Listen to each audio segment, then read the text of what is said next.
I've seen this a lot. And if you're an emotionally driven entrepreneur, there's some things that you're going to have to learn that you might not think about. And I think that's really, really powerful, because I think people believe that they'll be more confident once they get the result. The problem is you might not.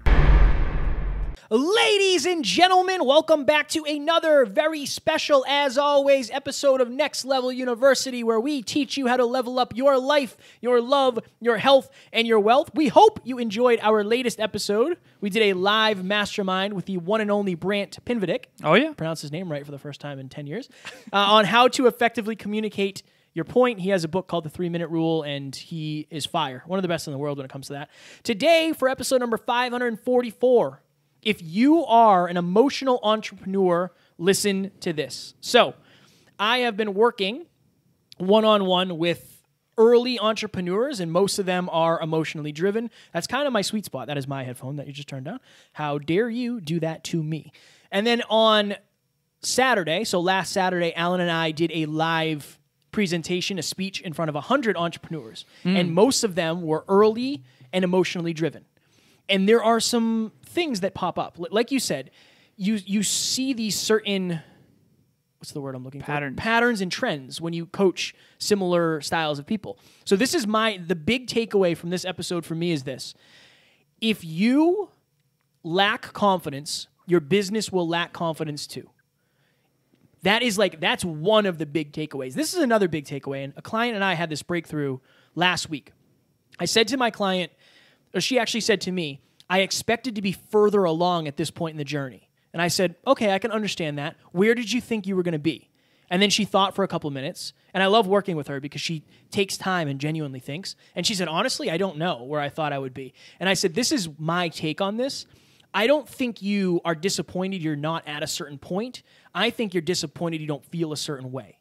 I am convinced that we assume or we desire to be in a certain place because we attach a feeling to that place. When I have 100K, I will feel this way.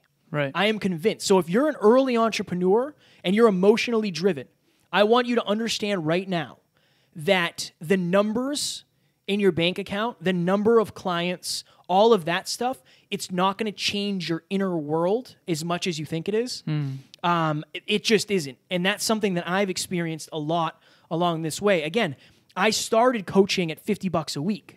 Now Alan and I have clients that are $2,500 a month.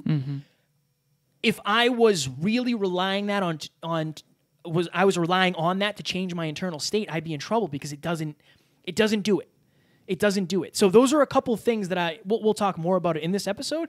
But from my perspective, I literally say to these people, on a scale of 1 to 10, how confident are you? And they'll say like 5. On a scale of 1 to 10, how confident are you that you can succeed in business? It can't be higher than 5.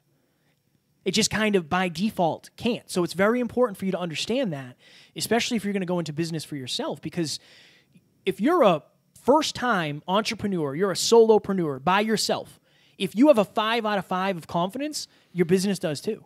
Right, 100%, 100%. And most likely, Epic monologue. Strong work.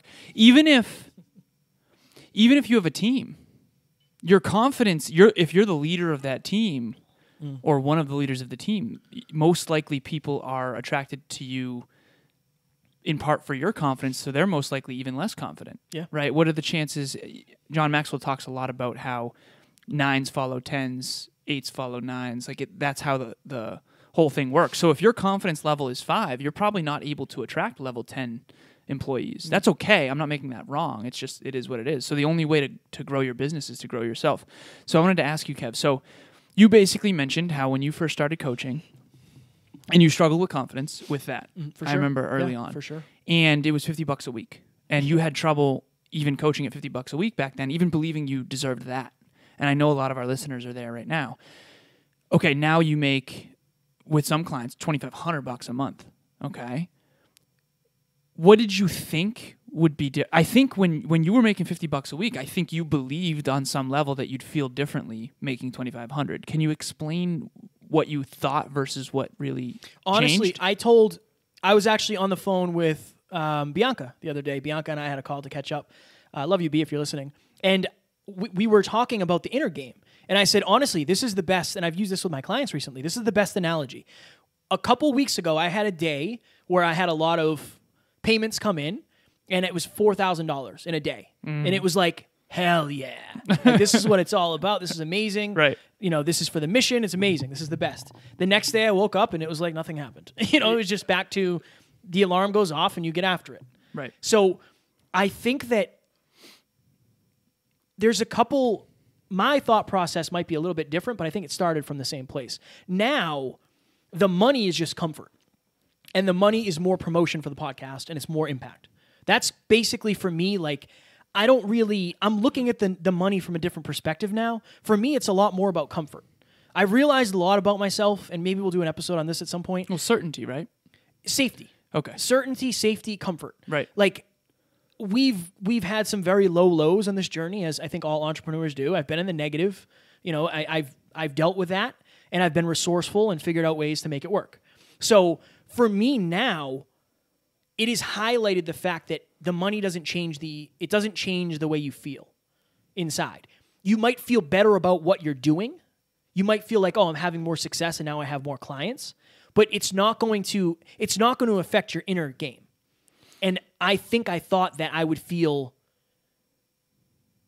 I don't want to say better, because I do feel better. Right. But I feel better as a human because I have evolved myself, not because of the results I have. This is what I'll say. I don't think your results are going to make you feel better. I think they will make you look better, and they will give you more opportunities. I don't think they're going to fill that void in you, whatever that void is. Wow. Especially if it's with confidence. That's my take. And one thing that I think is really interesting, that was really interesting breakthrough right there, of like, it will increase your opportunities because of perception. Which then actually is harder. Which, you know what's interesting, man? Okay, let's say that person's a level 5 confidence. Okay, when you first started coaching for $50 a week, what was your confidence in coaching? 0 to 10? 3. 3. Okay, what is your confidence in coaching now? What are we talking about? Podcast consulting. 10. I feel very, very good about podcasting. So that is, I think, an indicator of what will change the way you feel. Okay, now let's say you're coaching on business, 0 to 10. You're coaching you're coaching Brant on how to grow his business. God. 0 to 10. 0. Okay. Do you feel better do you feel better coaching Brant on his business now than you do that first client for $50 a week on mindset? Interesting. No, because I don't think I know more than Brant about business. Right. So it's not the external result that provides the feeling. It's the internal knowing and certainty that you're competent. And I think that's really, really powerful, because I think people believe that they'll be more confident once they get the result. The problem is you might not. It's harder to play in the NFL than it is in the minor leagues. Now, for a good perspective, and I think I talked about this a while ago, but Taryn and I, before COVID, Brant called me. I was literally out to lunch with Taryn, and I said, I got a call from Brant coming in. I got to take this. She's like, yeah, of course, do your thing. And he was talking to me about podcasting. Right. And it was like, I did talk to Brant about podcasting, and it was from a very confident place. So it also depends on what you're coaching on. Right. For me, mindset is very aligned, but it's not just mindset. I want it to be mindset with ambition, entrepreneurism, whatever one it is. Ism. And I want it to be the full umbrella. Entrepreneurism. That's hilarious. It's a new word for Kevin. So it depends. Like for me, podcast consulting is that's my sweet spot. That's my bread and butter. I love doing it. I do that more often than anything, and that's what I've always done for us in terms of the technical side. That's always been my jam. This is the other thing. This is like common, very common when it comes to emotionally driven. If you're an emotionally driven entrepreneur, this is another thing that maybe you do already, but if you don't, this will be a game changer. 3 clients of mine, I've literally said this. How much money have you made in your business this year? 4 of my clients. None of them knew. And again, nothing against them. I did the same exact thing. I didn't know the difference between gross income and net income until sometime last year, right? Mm-hmm. So like, don't worry about it. I'm definitely not talking trash because I've been in this position. I was on a podcast recently, and at the end, the host was asking me questions about podcasting, right? That happens now when I go on podcasts. I love it. And I said, I just want to ask you a question. I hope you do not take any offense to this at all, but this is something I feel. Like my intuition is telling me this. Do you have a block around money? And she's like, I don't really know. Like, I don't know how to answer that. I said, that's probably a yes then. Like, if you don't know whether or not you do, you probably do. And she said she's never been asked anything like that before. Yeah. Right. And then she sent me an email and follow up and said, like, I really appreciate you asking me that. I've been, like, really thinking about it. Yeah. If you're emotionally driven, and again, this isn't across the board, but this is something I've seen, you probably have a hard time asking for your worth, right? 2 of my clients had never looked at their bank accounts. They had never, since they started being an entrepreneur, had never looked at their bank accounts. It's going to be super hard to succeed. How can you be confident in something that you don't feel like you have control over? And if you don't look at your bank account, it's like the boogeyman in the closet. You have to open the closet and look in the dark to realize there's nothing there. And that's why they're not looking, I think. I know. It's not because they're forgetting. I think it's because of the feedback. It's a subconscious pain avoidance tendency. And all we've empathy in the world, because yeah. I've been there many times. The pain avoidance tendency is something for sure. I have a difficult conversation I need to have with my sister that I'm avoiding. And I'm consciously avoiding it. Like, it's so annoying. It's like, just go do it. It's like, no. Next week. Right? It's no big deal. But here's the thing. This was something that I wanted to bring to the table. Okay, everyone out there listening right now, I want you to picture an intimate relationship that you had a lot of challenges. Okay? Taryn talks about the bid system that she learned from John Gottman. And basically, for those of you who don't know, is you have a relationship with everything. You have a relationship with whether or not you like your own hair right now. You have a relationship with the clothes you wear. I hate the shirt I'm wearing, genuinely. You have a relationship with us and this podcast. Hopefully it's a good one. You have positive relationships and negative relationships and neutral relationships, period. It is what it is. +1, 0, -1. With everything. Your own hair, your own body, your own life, the scale, money, your intimate partners, all that. Now, the bid system that John Gottman talks about that your girlfriend Taryn actually brought to me was basically 100-1 is a really, really positive relationship. 20-1 is an extraordinary relationship. 5-1 is like a good relationship. Anything less than 5-1, and the couple is most likely going to get divorced based on the studies that John Gottman did. My point of this is if you're talking about confidence on this episode, if you're emotionally driven, I want you to think about a negative, toxic, intimate relationship that you've had in the past. Do you avoid your ex? Do you not want to talk to them? Do you not want to think about them? Do you not like thinking about those memories? I would argue that that's you're avoiding negative bids. You're avoiding something that was negative in your life, which is totally natural. What if you're doing that with money? What if you're doing that with your bank account? What if you're doing that with calories? What if you're doing that with the scale? I don't want to make this too heavy, but what I want people to know is what is your relationship to money? What is your relationship to spreadsheets and numbers and the scale? Like, as an entrepreneur, if you cannot make data-driven decisions, like you mentioned 4 people who never knew how much money they made, their monthly cash flow. It's like you're not going to win in business if you don't know your monthly cash flow. And Kevin and I promise you to tell you the truth of what it will take to get to the next level. If you want to succeed in business, you have no choice. You have to understand your income and your expenses. You have to. And that's just the olive branch I want to extend. Yeah, I think it's super important. I've been doing QuickBooks. I've been like running our QuickBooks so we can catch up because we've been jeffing. And I think last year I don't know if it's we or if it's from my side of the business. I don't know. It's just you right now. Yeah. So I spent $40,000 in business expenses. Yeah. Like imagine, and this is what's happening. I'm realizing like, okay, there was way more money going through the business than I realized. Yeah. In order for $40,000 to go out, that means there had to be close to that coming in, or I would be living on the side of the road under a bridge somewhere. And it's just very interesting because the reason we talk about a lot of these things is because we've gone through them. Mm-hmm. I was the very emotionally driven entrepreneur who didn't track his finances and was very afraid to ask. Like, I was so afraid to ask people to pay me for things. Genuinely. Like, so afraid. I didn't feel like it was worth it. Why? Because I didn't feel like I had the value. What's changed? I now know that I have the value. I know that I have the value. This is what I said to somebody. I think you also know you can't succeed if you don't. That's part of it. I think that's important too. But I do feel like I know. When it comes to podcasting, I don't know a lot of people, we've, as a Next Level Podcast Solutions, as this entity, we've done over 800 episodes of production. For sure. That's a lot. Right. I've bought equipment and helped people. So like at this point, I feel like I have the reps. But this is what I told somebody, and this will be probably the last thing because we got to go here in a minute. But I said to one of my clients, have you ever thought about coaching? And she said, now that you say it, like it actually sounds like that feels like something I'm pulled to do. And I said, good. It's going to give you two things. One, it's an easy way to make money. Now, when I say easy, you're not going to get 100 clients in a day. I guarantee it. It's going to take time, but it's a good way to monetize. I said, number two, it's going to build your confidence as long as you get the right clients, because you're very quickly going to realize you're further ahead than you think.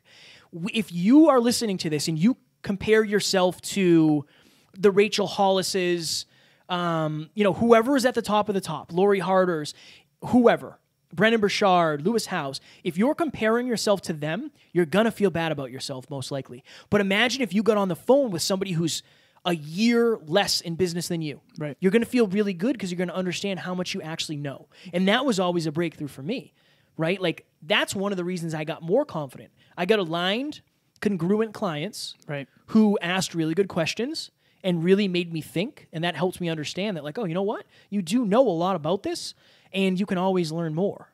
So that's my takeaway. Like I've seen this a lot. And if you're an emotionally driven entrepreneur, there's some things that you're going to have to learn that you might not think about. Numbers for sure. Sales for sure. Confidence for sure. And asking and knowing your value. This is a quick one. Another one, most of the early emotional entrepreneurs, triple E, that I work with, they have a ton of connections. Right. But they've never asked them to work together. Right. They've never said like, hey, I do this for a living. I'd love to offer you my coaching. This is what I give. It's very interesting. One of our highest hitters on episodes recently is turning your connections into clients. Yes. And I think that's for a reason. Live mastermind. If you're an E, you have a lot of connections of people that value you tremendously. But if you don't tell them what you do and tell them how you can help them be more successful in whatever that is, it's not going to work. Confidence comes from competence. Some would say. But if you're never going to feel competent if you're always comparing with people that are way, way, way ahead of you. I was on the phone with Amy and Sharice. I know we have to go, but they're new clients of ours, and they basically said that they're having a little bit of imposter syndrome in the podcast game because it's like, who are we to talk about this stuff? I said, I can tell you guys from experience, like I just surpassed my 610th coaching call, and I still get nervous before these calls sometimes, like a little bit. I still have a little inkling of imposter syndrome, and I consider myself fairly confident. So I think that the problem is you're comparing yourself to me or to Kevin or to these other podcasters that are 5 years in or 4 years in or 3 years in. You're comparing to the wrong people. You only have to be a couple levels ahead in order to coach. As a matter of fact, and this will be the last thing I say, we have Amy coaching 2 of our team members because she's a more effective coach in some ways than we are because she's closer to them. There's not as much contrast. Yeah. So it's important to understand that you don't need to be 10 levels ahead to be a coach. You don't need to be a David Meltzer to be a coach. You just have to be farther along in the journey than the people you're coaching. Boom. Ladies and gentlemen, if you are looking to further your podcast journey in 2021, I am doing coaching as well as coaching with Alan as a full service, but reach out to us. No matter where you are in your journey, we have something for you to get to the next level. Editing, both of audio, video, all the stuff. We have everything. It's like a buffet. Next Level Podcast Solutions. And also, if you are looking for speakers to come to your corporation or your school or your business, Alan and I actually on Saturday, like I said, we did a speech to 100 early entrepreneurs, and it was amazing. We got a ton of good feedback. You actually heard that in yesterday's episode. Yep. So that is, what's the word I'm looking for? An example of what you can expect when we come to speak to you. Absolutely. So I was asking myself, what do I want to say about Next Level Nation and about the Next Level Masterminds and about this community? I think I just want to talk about the community. If you're out there and you are struggling with confidence and you're listening to this episode realizing, you know what, I'm only a 3, just get a part of this community because it's going to raise your thermostat. Being a part of Next Level Nation and these masterminds, it's going to do something to you that I'm having trouble articulating. It's going to give you a sense of belonging. It's going to give you a sense of community. It's going to inspire you. But most importantly, it's going to just rub off on you. You will be more successful in a like-minded community than you ever could be without it. And I think that at the end of the day, that's what Kevin's and I's main focus is. How do we help everyone else be more successful and also more fulfilled? And it's just, I see it rubbing off on a lot of people, and I just want to encourage everyone out there. If you're listening, but you're like a behind the scenes, not really in the community, I think that's a mistake. And again, this is just my perspective. Obviously, I'm for our mission and what we're doing, but don't just listen behind the scenes. Come and be a part of what we're doing. Come and be a part of the Facebook group. Come and engage and talk to these amazing people. You gotta. Every Monday, 6 p.m. Eastern Standard Time, join us. We will be live tonight talking about what we've learned about relationships from our future wives. The bids thing will probably be one of them. So join us. It'll be tonight's Monday night, so on Wednesday. So we were live on Monday. We were live on Monday. Yeah. I just want to make sure it'll drop tomorrow. People don't tune in and try to. Yeah, right. Okay. Yeah, I think it's super important. I think it's super important that maybe for you, the next level of your life is joining Next Level Nation, or maybe it's joining a live mastermind, or maybe it's reaching out for support. Whatever it is, everybody has a next level. We just got to figure out where yours is and how to help you get to the one after that. Ladies and gentlemen, up next, we are going to do an episode. Does your partner have a growth mindset? If your partner does not have a growth mindset, it's going to be very hard for you to grow at the level and the speed and the trajectory that you want to. We're going to talk about that. Super important. I know we did one on not settling last week, so this is going to tie in with that. We hope you enjoyed, and as always, we do not have fans. We have family. We will see you on the next one. Talk to you soon.